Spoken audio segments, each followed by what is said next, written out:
പേടയൊക്കെ കഴിക്കാൻ ഇഷ്ടമല്ലാത്ത ആരും ഉണ്ടാവില്ല. ഇന്ന് നമുക്ക് പാൽപ്പൊടി വെച്ചിട്ട് ഒരു ഡിഫറെൻറ്റ് ഫ്ലേവറിൽ, അതായത് വാട്ടർമെലൻ്റെ ഫ്ലേവറിലാണ് ഇന്ന് നമ്മളൊരു അടിപൊളി പേട ഉണ്ടാക്കാൻ പോകുന്നത്. അതിന് വേണ്ടിയിട്ട് ഞാനിതിൽ 2 കപ്പ് പാൽപ്പൊടി എടുത്ത് വെച്ചിട്ടുണ്ട്. ഇതിപ്പോൾ ഏത് പാൽപ്പൊടിയാണെങ്കിലും കുഴപ്പമൊന്നുമില്ല.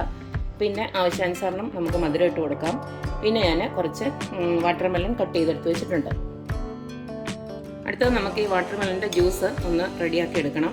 അതിന് വേണ്ടിയിട്ട് ഒരു മിക്സിയുടെ ജാറിലോട്ട് നമുക്ക് ഈ വാട്ടർമെലൻ ഒന്ന് ട്രാൻസ്ഫർ ചെയ്ത് കൊടുക്കാം.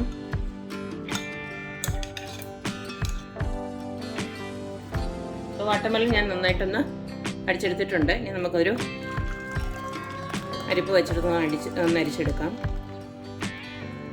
നമ്മുടെ വാട്ടർമെലൻ ജ്യൂസ് ഇവിടെ റെഡി ആയിട്ടുണ്ട്. ഇനി ബാക്കി പ്രോസസ്സ് നമുക്ക് സ്റ്റൗവിൽ വെച്ചിട്ട് ചെയ്യാം. അതിനെ എങ്ങനെയാണെന്ന് നോക്കാം.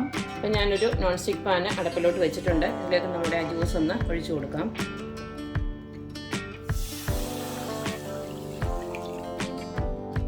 ഇനി ഇതിലേക്ക് മധുരത്തിന് ആവശ്യമായിട്ടുള്ള ഷുഗർ നമുക്ക് ആഡ് ചെയ്യാം. ഇപ്പം തണ്ണിമത്തിന് നല്ല മധുരം ഉണ്ടെങ്കിൽ നമുക്ക് പാൽപ്പൊടിക്കൊക്കെ അറിയാമല്ലോ, ഓൾറെഡി മധുരം ഉണ്ട് അതിനൊക്കെ. അപ്പോൾ അതിനനുസരിച്ചിട്ടുള്ള മധുരം ഇട്ട് കൊടുത്താൽ മതി. അത് ഞാൻ പറഞ്ഞത് നിങ്ങളുടെ ആവശ്യത്തിനുള്ള മധുരം ഇട്ട് കൊടുക്കുക. അല്ലെങ്കിൽ കുറച്ച് മധുരം ഇട്ട് ഇളക്കിയതിന് ശേഷം മധുരം പിന്നെ നമുക്ക് ആഡ് ചെയ്താൽ മതി. ആദ്യം തന്നെ കുറേ അങ്ങിട്ട് കൊടുക്കണ്ട.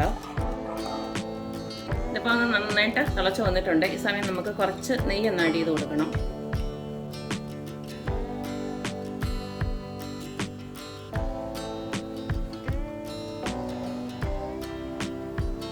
അപ്പം നമ്മുടെ നെയ്യിട്ടതെല്ലാം ഉരുകിയിട്ടുണ്ട് അതിനകത്ത്. ഇനി നമുക്കൊരു ഫ്ലേവറിന് ചെറുതായിട്ട് ഒരു നുള്ളോളം നമ്മുടെ ഏലക്ക പൊടിച്ചത്, അത് വേണമെന്നുള്ളവർക്ക് മാത്രം ഇട്ടാൽ മതി.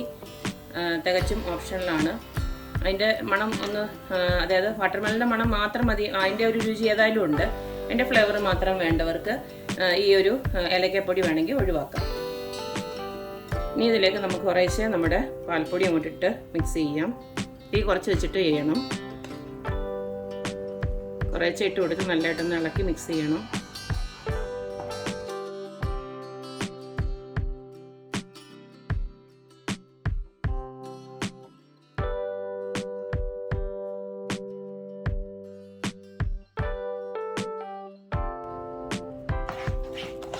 നന്നായിട്ട് കുറുകി ഒരു ബോൾ രൂപത്തിലാവണമെങ്കിൽ നമുക്കിത് പേടയുടെ ഷേപ്പിൽ ആക്കിയെടുക്കാൻ പറ്റത്തുള്ളൂ.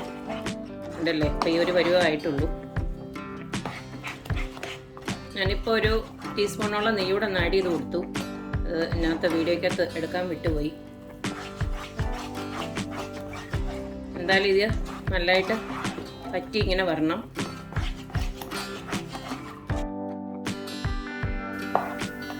നമ്മുടെ വാട്ടർമെലൻ പേട ഏകദേശമൊക്കെ റെഡി ആയിട്ടുണ്ട്. കണ്ടില്ലേ, എല്ലാം കൂടെ ഒരുമിച്ചൊരു ബോൾ മാതിരി വരുന്നുണ്ട്.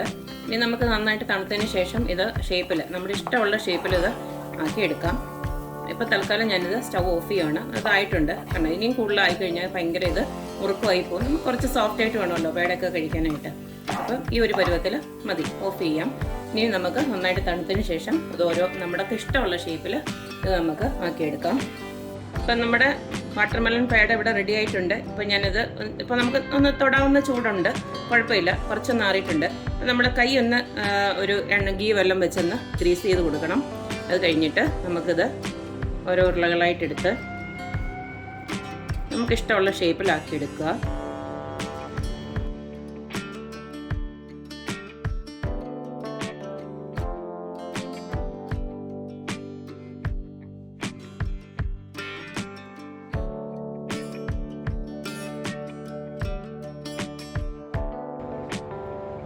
അപ്പോൾ നമ്മുടെ വാട്ടർമെലൻ പേട ഇവിടെ റെഡി ആയിട്ടുണ്ട്.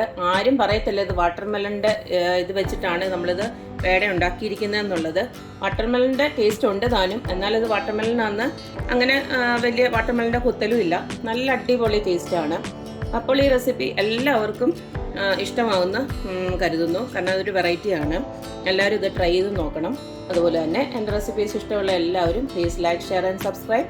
അപ്പോൾ ഇനി അടുത്തൊരു അടിപൊളി വീഡിയോ ആയിട്ട് വരുന്നത് വരേക്കും ബൈ.